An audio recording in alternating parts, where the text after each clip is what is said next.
اسرائیل کا ملک کیسے وجود میں آیا؟ اگر میں اس کی ڈیٹیل ویڈیو بناتا تو تھوڑی بورنگ ہو جاتی۔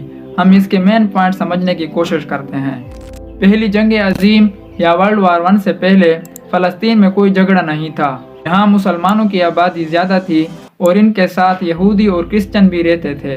اس وقت فلسطین سلطنت عثمانیہ کا حصہ تھا۔ یہاں کچھ عرب لیڈرز تھے جو سلطنت عثمانیہ کے خلاف تھے۔ انہوں نے سلطنت عثمانیہ کے خلاف بغاوت کی اور برٹش سے جا ملے، اور برٹش نے ان سے وعدہ کیا اگر وہ جنگ میں سلطنت عثمانیہ کے خلاف ان کا ساتھ دیں گے تو وہ بدلے میں ان کو ایک الگ ملک بنا کے دیں گے۔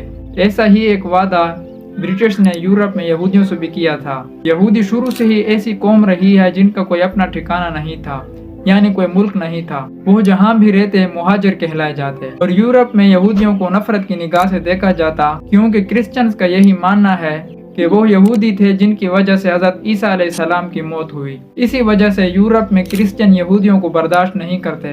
اس وقت یہودی یہ چاہتے تھے کہ وہ فلسطین میں ایک اپنا الگ دیش بنائے۔ وہ اپنا الگ دیش بنانے کی تحریک کو زائنزم کا نام دیتے تھے۔ اس تحریک کی شروعات 1896 میں ایک یہودی سیاستدان تھیوڈور ہرزل نے کی تھی۔ دیکھتے ہی دیکھتے یہ تحریک سیاسی شکل میں تبدیل ہو گئی اور دنیا بھر سے یہودی فلسطین کا رخ کرنے لگے، اور یہاں ورلڈ وار 1 شروع ہو جاتی ہے۔ اور اس جنگ میں برٹش سے سلطنت عثمانیہ کو کچھ عرب لیڈرز کی بغاوت کی وجہ سے شکست ہو جاتی ہے اور فلسطین برٹش کے حصے میں آ جاتا ہے۔ 2 نومبر 1917 کو برٹش حکومت کے فورن سیکرٹری یہودی کمیونٹی کے ہیڈ کو ایک خط لکھا۔ اس خط میں یہ لکھا تھا کہ تمام یہودی لوگ فلسطین میں آ کے اپنا ایک الگ دیش بنا لیں۔ یہودیوں کو یہ یقین دلایا گیا اس کام کے لیے ان کو برٹش حکومت فل سپورٹ کرے گی، اور اس خط کے 1 ماہ بعد برٹش حکومت کے سولجرز آئے اور فلسطین پہ اپنا قبضہ کر لیا۔ برٹش یہ چاہتے تھے کہ سلطنت عثمانیہ کے خاتمے کے بعد یہاں ایک ایسا ملک بنے جو مستقبل میں ہمارا ساتھ دے سکے۔ اسی لیے انہوں نے یہودیوں سے یہ وعدہ کیا تھا ان کو اپنا الگ ملک دیں گے، لیکن ان سے ایک وعدہ لیا بھی تھا کہ وہ کبھی بھی برٹش کا ساتھ نہیں چھوڑیں گے۔ اور برٹش نے فلسطین میں ایک یہودی کالونی بنانے کی بھرپور کوشش کی اور آگے چل کے اس میں کامیاب بھی ہوئے، لیکن فلسطین کے مسلمانوں کا یہ ماننا تھا کہ برٹش حکومت نے ہماری آزادی کے بارے میں ہم سے ایک بار بھی نہیں پوچھا۔ اس وقت برٹش حکومت نے یہودی کمیونٹی کے ہیڈ کو یہ لیٹر دیا کہ وہاں کے فلسطین کے مسلمانوں سے ان کی مرضی کے بارے میں پوچھنے کی کوئی ضرورت نہیں، اور دنیا بھر سے فلسطین میں یہودی قوموں کا آنے کا سلسلہ شروع ہو گیا۔ وہاں سکولز بنائے، فیکٹریز بنائی، اور برٹش حکومت کی مرضی سے اپنی ایک چھوٹی آرمی بنائی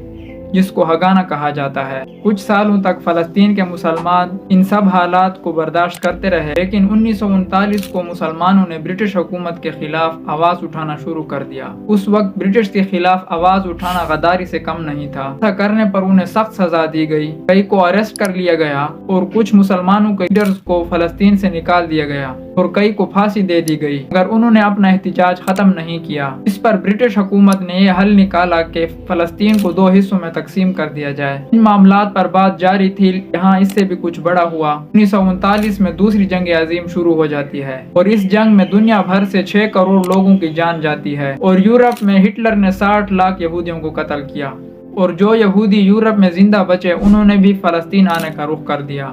جنگ ختم ہونے کے بعد برٹش تھک چکے تھے، ان میں ہمت نہیں تھی کہ وہ فلسطین میں کوئی معاہدہ کر سکیں۔ انہوں نے یہ سارا معاملہ اقوام متحدہ کے حوالے کر دیا۔ اس وقت فلسطین میں یہودیوں کی تعداد 6,30,000، 1,43,000 کرسچنز تھے اور 11,81,000 مسلمان تھے۔ تعداد کے حساب سے اس وقت فلسطین میں یہودیوں کی تعداد سے مسلمانوں کی تعداد ڈبل تھی، لیکن اقوام متحدہ نے فلسطین کی 55% زمین یہودیوں کو دینے کا فیصلہ کیا۔ اس فیصلے کو 72 ووٹ ملے اور اسے فائنل کر دیا گیا۔ اقوام متحدہ نے اس بات کی ضمانت آج تک نہیں دی کہ 30% یہودیوں کو فلسطین کی 55% زمین کیوں دی گئی۔ اس وقت تمام عرب ممالک اس فیصلے کے خلاف تھے، اور فلسطین کے مسلمان اور یہودی ایک دوسرے کے آمنے سامنے میدان میں اتر آئے اور دونوں نے ایک دوسرے پر وار کیے، مگر اس وقت یہودیوں کی فوج برٹش حکومت کی مدد سے کافی مضبوط ہو چکی تھی، اس لیے اس وقت مسلمان ان کا مقابلہ نہیں کر سکے۔ 14 مئی 1948 کو